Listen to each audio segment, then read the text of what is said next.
43 killed. 300,000 displaced.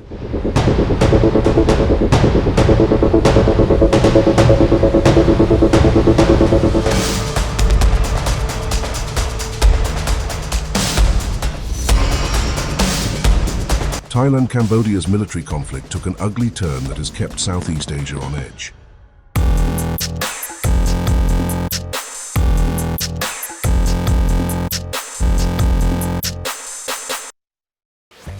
It took days of pressure, persuasion, and even a threat from President Trump to bring two uneasy neighbors, Thailand and Cambodia, to the negotiating table. After one of their deadliest border clashes in decades, both sides finally agreed to a ceasefire.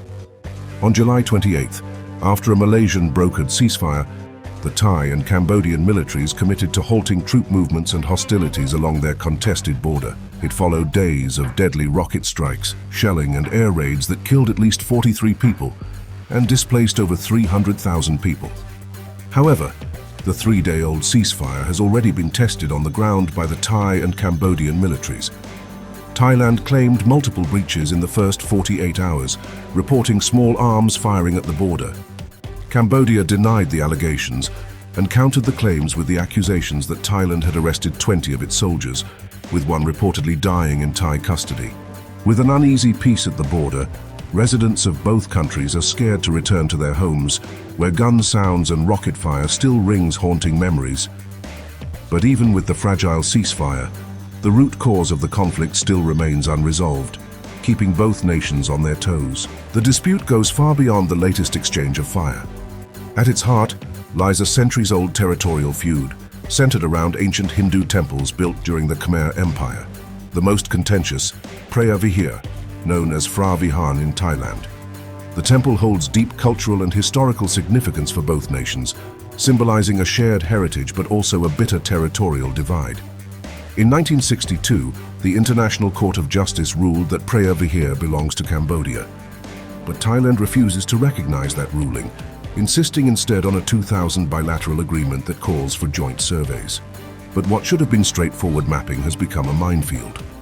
The root of the dispute stems from a 1907 map drawn under French colonial rule.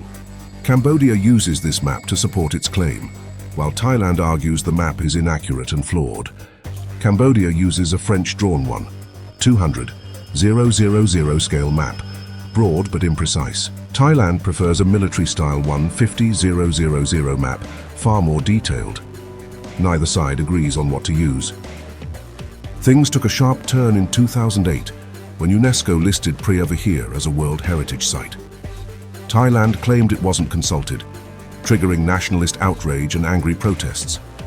Deadly clashes erupted in 2011, leaving 22 people dead. Cambodia turned once again to the ICJ for clarity. In 2013, the court reaffirmed its earlier ruling, awarding the surrounding area to Cambodia as well.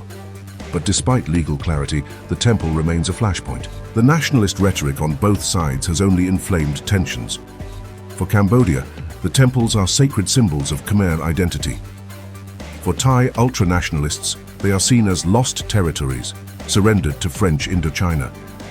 Both nations are scheduled to meet again on August 4th, this time with Malaysia offering to send observers to monitor the ceasefire. It's a move seen as crucial, especially after a 2011 plan to bring in Indonesian observers failed to materialize.